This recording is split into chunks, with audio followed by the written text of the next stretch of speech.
Hello everyone, welcome to Global Government News. Today is Tuesday, November 23rd, 2010, and I am Darko. Welcome to this Big Brother segment. This is part 2 of Big Brother News, and I had a little trouble or some issues uploading. I've been having troubles uploading or having my uploads or my videos made public and published in a timely fashion for about 3 months at least now. So that's why I kind of just break them up. I can't do them every day just because it's literally I'll pull my hair out. It's a headache. If that's the only way I can describe my feeling for it. But basically, YouTube, Google, the alphabet soup agencies are basically, they jack with me, and their way of jacking with me is to either not publish my videos completely or take hours upon hours, even days, and then sometimes like with publishing, it just won't even publish 100%, or they'll publish them, they'll publish them right off the bat 100%, and then they'll go back to 0%. They'll unpublish them. So that's the new trick that they have. But either way, the part 1 was uploaded completely and successfully after I put out a little announcement, a little bulletin, basically requesting, pretty please with sugar on top, will you please upload my videos? And lo and behold, they did. So thank you, alphabet soup agencies and government and Google. Your little corporate fronts. Thank you for that. I appreciate it. So now that I'm able to do this and speak my mind here, let's continue here. We have finished off here with Facebook makes people more social, says the study. And I'll just reread this. It says, contrary to common belief, social media websites such as Facebook do not weaken personal ties. They strengthen them in a unique way for different age groups, according to a new study. And, I came across this yesterday. I covered it in my eugenics video. And it said, doctors warn that using Facebook can cause asthma attacks. And then there's also another story. And then you have this, how using Facebook could raise your risk of cancer. But I think you got my point. And for any of those people that use Facebook or use it to just communicate, I advise you not to do it. I'm in the news, knee deep in it every other day, if not every day, and I'm always coming across stories where professionals, people in professions, or just regular career people, blue-collar workers, are getting fired. Usually office workers, teachers, stuff like that, even government workers, they're getting fired for what they post on Facebook. So just, a little warning. Just use it for certain reasons. I use it just to post my videos, and that's about it. So, because you can expect no privacy, and that's basically it. TSA has met the enemy, and they are us. Frustration with the federal agency is boiling over after 9 years, and I have a lot of little news articles on the TSA and body scanners and the pat-downs and that. It says, how did an agency created to protect the public become the target of so much public scorn? Well, I'll go ahead and answer that for you guys.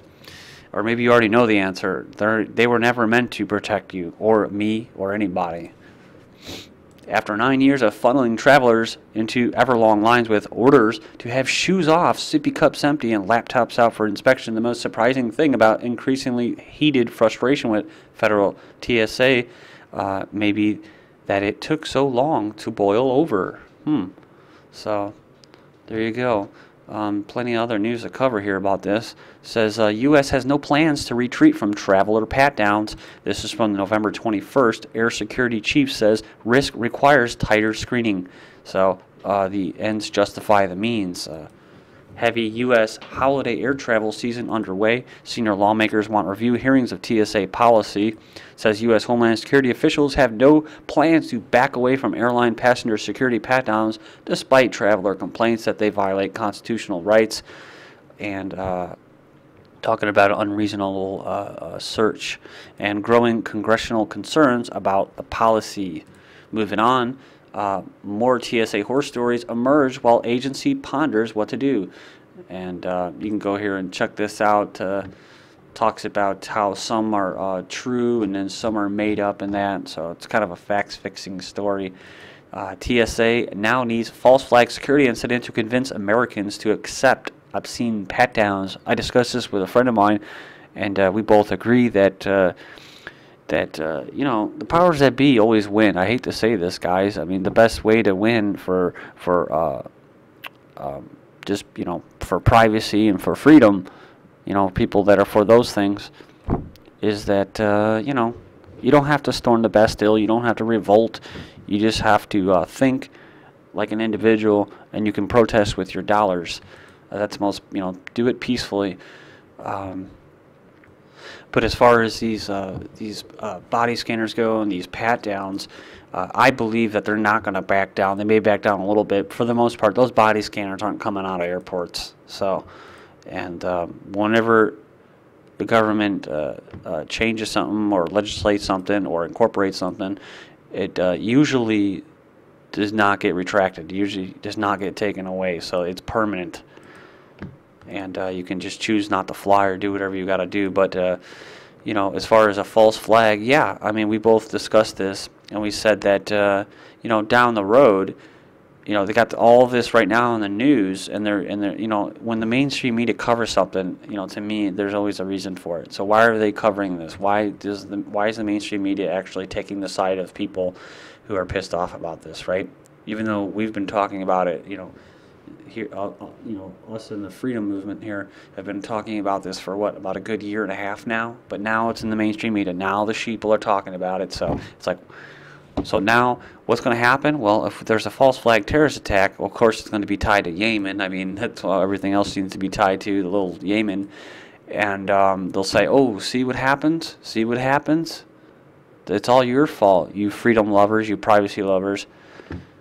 You conspiracy theorists, it's all your fault that you know, we got blown up because we lack security, or you see, this is why we have to do this. So it says, with grassroots backlash over the TSA's obscene pat-downs growing by the day, it's becoming fairly obvious that the only way the U.S. government is going to get the public to accept these Fourth Amendment violations is if there's another, quote, terrorist incident. He's referring to false flag attacks that's stopped by the TSA and its naked body scanners.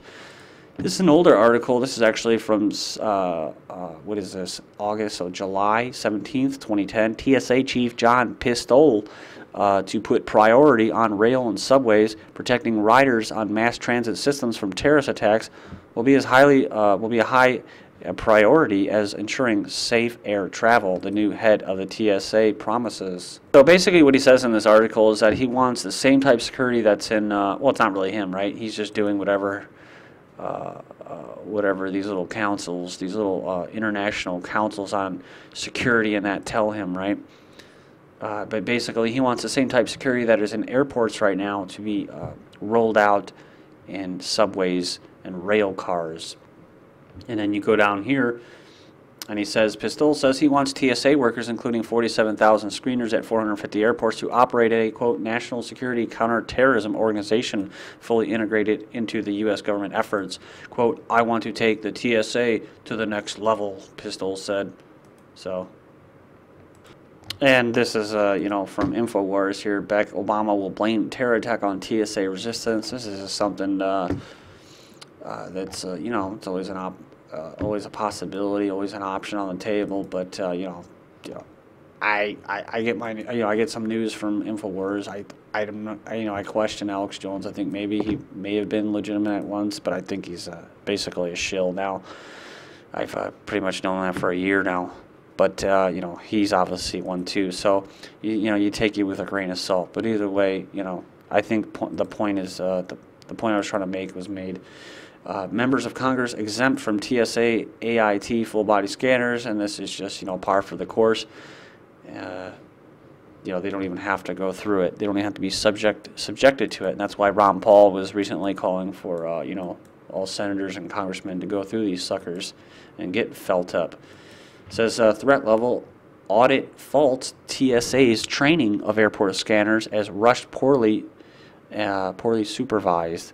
So it says here, whether you plan to submit patriotically to a naked body scan or opt instead for the full security grope, you can at least rest assured that 43,000 transportation and security officers handling airport screening have benefited from the most rigorous and up-to-date training the U.S. government can provide, or not. It says, it turns out that the TSA screener training program suffers from systematic problems, including a shortage of on-the-job training monitors, slower malfunctioning computers, and managers who fail to give TSOs enough time to keep up to date on their legally required training, according to a timely report from the Department of Homeland Security's Inspector General. So there you go. And it's actually right there. It's a PDF file. It says TSA officials agreed that if TSOs hurry through training courses because they are not being allocated sufficient time by management, or they do not have access to training computers, they may not receive adequate or quality training. So, but I don't think it really matters whether they get, more training or not. They're fascists, right? And they're Nazis, and they're going to go and feel you up and go through your stuff. So, TSA pat-down leaves traveler covered in urine. I was absolutely humiliated, says bladder cancer survivor. So, it says a retired special education teacher on his way to a wedding in Orlando, Florida, said he was left humiliated, crying, covered with his own urine after an enhanced pat-down by TSA officials or officers recently at Detroit Metropolitan Airport. I was absolutely humiliated. I couldn't even speak. And moving on here, says TSA assaulting cancer survivors with humiliating pat-downs that dislodge medical devices.